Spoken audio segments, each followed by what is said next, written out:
Good morning, good afternoon, and good evening, guys. Celtic Warband here, and today the great Duchy of Lesser Poland is tasked with taking a city from the hands of the enemy, and I have a Denmark ally as well.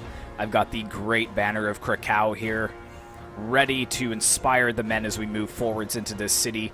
It is a siege battle, and it is a quick one, but only because it is a 2 versus 1. They're nearly impossible to beat if you are playing as the defending army. You can see that the balance of power is way out of favor of the of the defenders. 1,800 men for the defending armies and about 4,000 for the attackers. Now, I did let this player know that it's nearly impossible to win in a 2 versus 1 in Attila, just because Attila actually automatically balances. So it's not like Medieval 2 where you could kind of set the funds. So we had 20k per person, so 40k, and the attackers are automatically balanced at 5k less. So if it was just me against the defender, I would have 20,000, he would have 15, but it is 40,000 to 15,000. You guys may be wondering, well, why are you going to show us this siege battle then? You know what? Any siege battle, in my opinion, is pretty epic. You just have to find the right locations to show some, choke point fighting and that kind of stuff. And plus, this city is really epic. I really love the kind of two-bridge format here. You don't see that too much in this battle, but it's a nice feature. And then in behind here, too, there's this little tiny wall section where you can actually attack from as well, and the town center is right here. So it often ends up being a very bloody stand for the town center. And there was some really, really good tactics in this battle. There were a couple of cool things that I will want to point out about the attacking armies and the defending armies. So let's go ahead and take a look at the army comps and then get the battle underway. So I've kind of deployed my forces in 2 separate locations just to make it even more difficult on the poor defender. But over here I've got 3 units of sergeants of the late period, and they look pretty awesome, very heavily armored. And then in behind I've got 2 units of heavy crossbowmen. And then right in behind that I've got 2 units of halberdiers. And then over here I've already shown you the great banner of KRAKOW. This, I didn't even know that this cavalry unit existed, but it is such a nice piece. I highly recommend bringing them if you are playing as Poland. And if you can see over here, it's not gonna let me hover over it, but they've got some unique attacks. There's like a rally and an inspire, so it's kind of like having a second general on your team. And plus their heavy shock cav, they've got some pretty insane stats, as you can see. Charge bonus is 32, which is decently higher than other cavalry units. They're usually between 24 and 30, and they've got some good speed on them as well. I've got a bombard, as each player was allowed to bring, I think, 2 artillery pieces, but I just brought 1. And then my other force over here, I've got another 3 units of, another 5 units of sergeants of the late period, 2 more units of halberdiers, 2 units of heavy crossbowmen. My Polish king is over here, and way in the back I've got some Polish knights, just in case he decides to get wise and charge out some cavalry. But you can see that he didn't really bring any cavalry, which is a good plan. You're going to need every man for the defense of the city. Then looking over here at my ally, he's conquered the walls. He's playing as Denmark, so he's got a lot of Huscarls at the late period. He's even got some coming up on the gates, more on the walls here. He's got some skilled spearmen, or skold spearmen. He's got some skilled crossbowmen. He's got some Ritter, Hanseatic lancers, Heremend. His catapult crew is already finished, and he's got some Stormend as well. And I think some of you Danish viewers have told me that these are basically the nobility of Denmark, but they also do, apparently the literal translation is big men. But as another person pointed out, they were probably just, well fed, well taken care of, so that's why they probably, stood a foot taller than the rest. But they do look pretty awesome. Very heavy, heavy swords, and we got Conager joining in, and I believe that is it. So yeah, we're conquering the gate over here, as you can see. We can go ahead and put this on play. I'm moving forwards my great siege towers to the walls. Let's go ahead and jump into here. Kind of get the feel You don't really see the defenders at all. You're not really sure, you know, what resistance we're going to meet. You're kind of just looking, you know, right and left at the other towers moving forwards.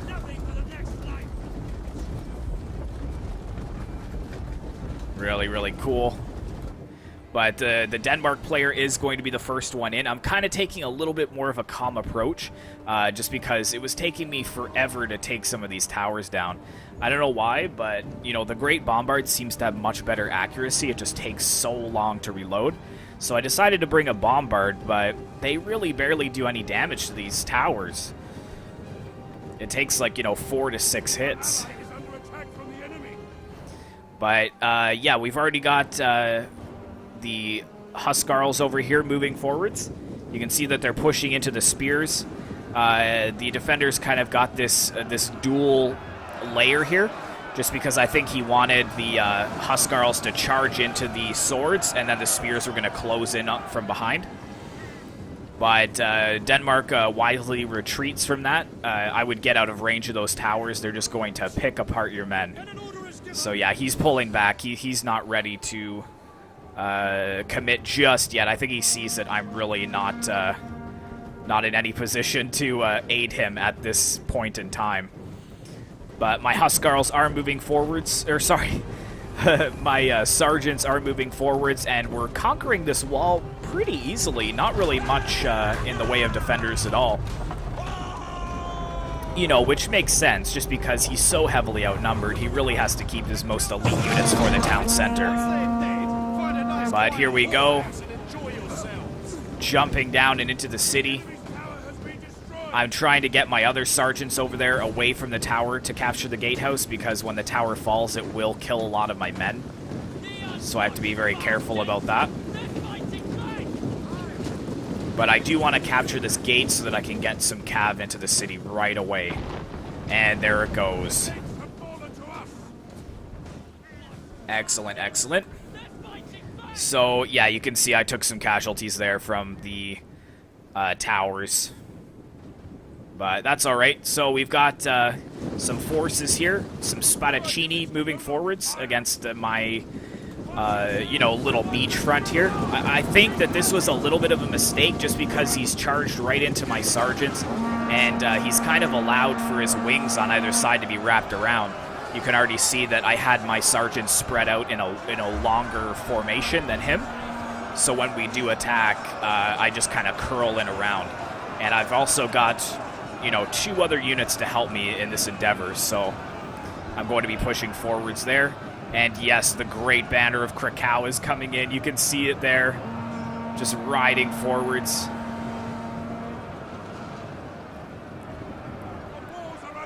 So yeah, we're looking pretty good over here. You can see he has another unit of Spadaccini of the High Period holding there, though. And over on the other side, you can see the Denmark player is just calmly setting up his forces, not really interested in attacking just yet. But yeah, I've pretty much surrounded this poor unit. I managed to get a sergeant unit in behind, and now we're just going to pick apart this Spadaccini unit, which was tough to see. But I'm pulling my cavalry over, kind of over to the side here, because I don't want to lose this unit just in prolonged melee. There's really no need for that whatsoever. And I'm going to take them and charge it right into the Spadaccini unit. So I'm lining them up, as you can see. I want to find a good viewpoint to watch this charge. They're just swords, so I'm pretty confident that my cav can do a good job here.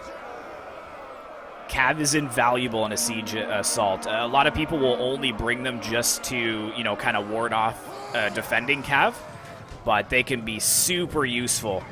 As you can see right here, just obliterated this unit of Spadaccini, and they were in shield wall as well. And I'm just going to continue forwards. You can see I'm collecting, you know, the Great Banner to me.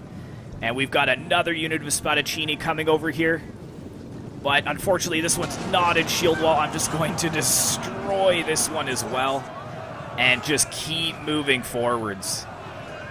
So that's really tough to see if you're rooting for the defender. Two very expensive units down to half health. Now, they are wavering, but I'm more than happy to soak up some of this ammo with my cavalry unit now that they're so weak. And I do try to charge them down against this unit of Spadaccini. But as you can see, they're kind of being cut down by the arrow tower as well.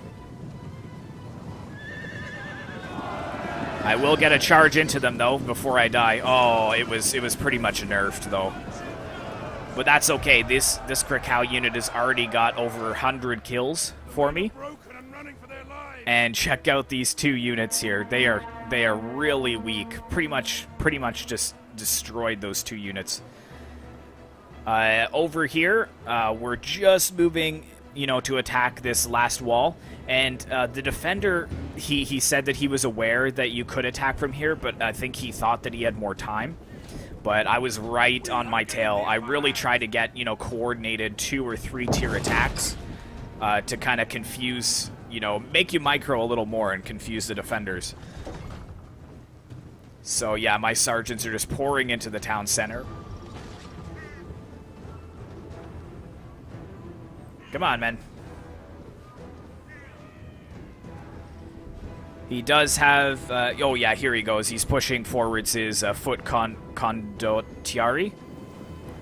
And I've got my sergeants up here, and I'm pushing forwards the rest of my infantry. I've got another unit of sergeants coming to help.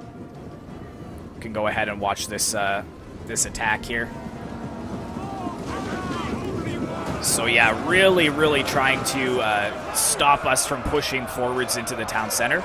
Because keep in mind, this town center, if we take it and hold it for 2 minutes, we win.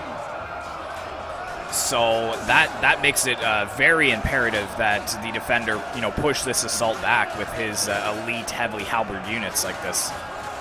But unfortunately, the main issue right here is if we turn on the HUD, you can see that he's got his 2 units of foot condottieri, but there's this nice little space right in the center where the siege tower is coming out. So I'm going to be able to push my siege tower up, push this sergeant unit right down this gap, and then flank around either one of these units. But I think we've got some time till that happens.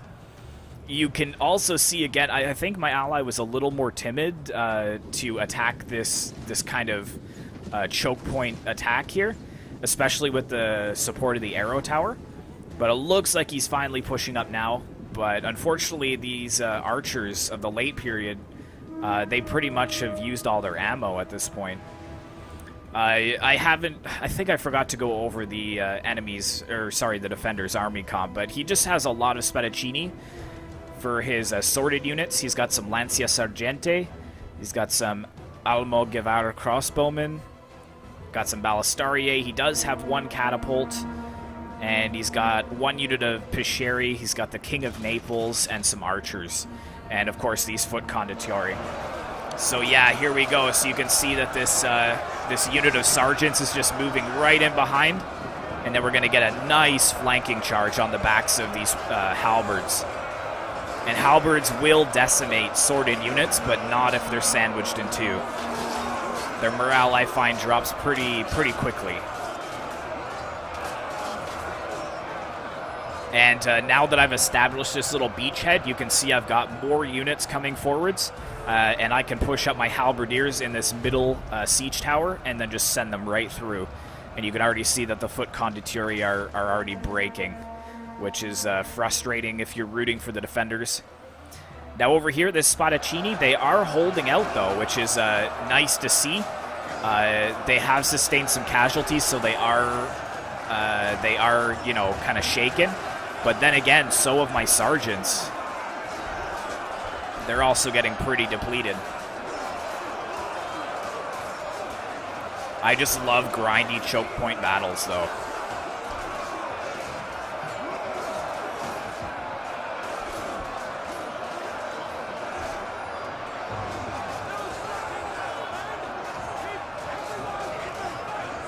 Oh, I can hear some thunder of the cav as well. Here come my Polish knights. I'm going to try to charge them in, but unfortunately I kind of just charged them into the backs of my own men. which isn't the best. I was really hoping to kind of penetrate through and to break this really depleted unit, but it didn't end up working. How we look at over here now, yeah, the defender, or sorry, my allies really being kind of careful in this engagement. But yeah, I've got my halberdiers up here now. Both of the units of foot condottieri are broken. I've got more sergeants coming up here, and I'm going to push forward my halberdiers into the Spadaccini of the Hyperion. More sergeants just pouring onto the town center. And you can see we're already starting to take it, which is really frustrating for the defender.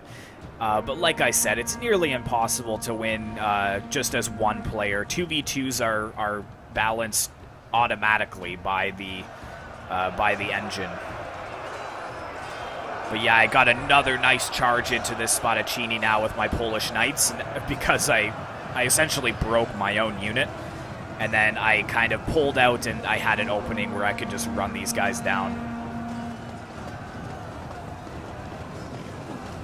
So yeah, these elite Polish Knights.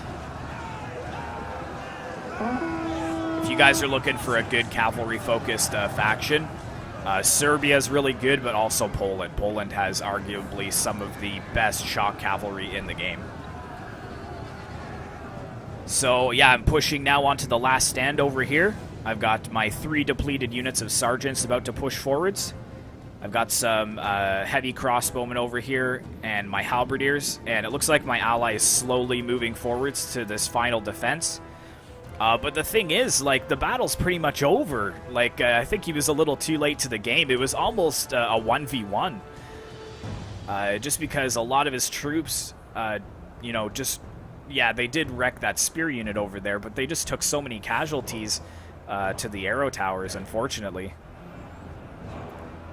Yeah, he's got his pike set up over here, which I think is a smart idea, trying to defend his catapult. But a lot of the Sicilian units are struggling to hold this town center.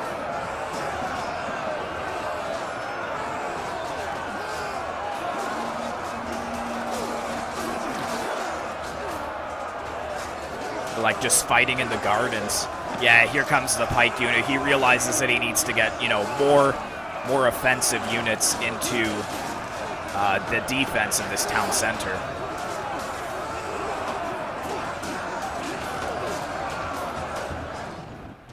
The catapult is firing as well. I think it's firing into the ranks of my men over here.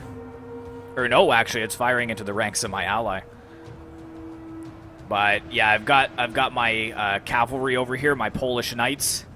There's not much else that I can do with them, so I'm going to charge them into these spears.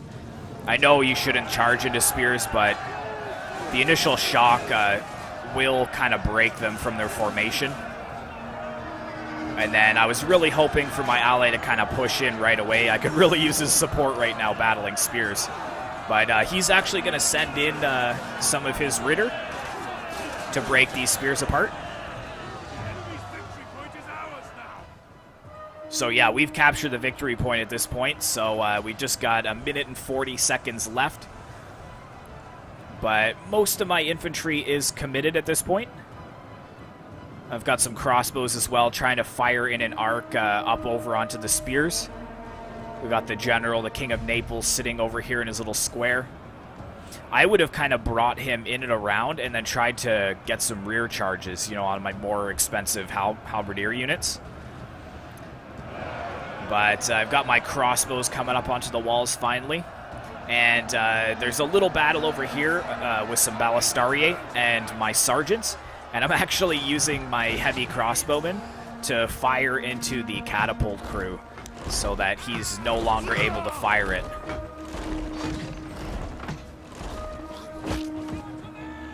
Ooh, you can hear a couple of the men dying from the crossbow fire.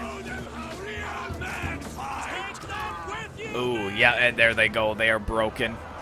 And these poor ballistariae are probably just getting cut down by my sergeants. They are very heavily armored. They do have some plate armor, so they will last decently long in melee against an infantry unit.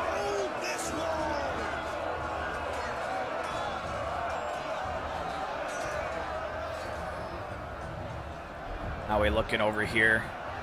The pikes are doing an excellent job, though. They're really breaking a lot of my infantry, which is pretty frustrating.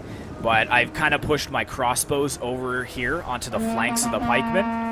And now we're just perfectly set up to protect our own men and also get some good fire on the pikemen. You have to be careful about positioning of your crossbows, because if I was trying to fire at the pikemen, the little archer sign would be flashing red, which means that there's an obstructed view. So you have to kind of get them into a different position. Oh, and it looks like he realizes that, so he's going to try to charge his archers into my crossbows. Kind of a last ditch effort. But yeah, pretty much that is the end of the battle. The player fought very well, very valiantly, but it is a decisive victory. So, it was a pretty fun battle. Actually, it was, now that I've watched it again, it was kind of a 1v1. Let's look at the Denmark player. Yeah, just look at, a lot of his infantry really didn't get any kills. They didn't really get into the battle until much later in the game. But even still, Abrandner 14, he played very well. It's just overwhelming to try to defend, against two attackers. And I do have another siege battle where I played with Abrandner 14 on a team against another defender. And I will be uploading that shortly as well. Because the 2v1s, you kind of find yourself just really rooting for the defender. Like, even myself, I was like, just hoping the defender would win. Like, that would just be overwhelmingly amazing.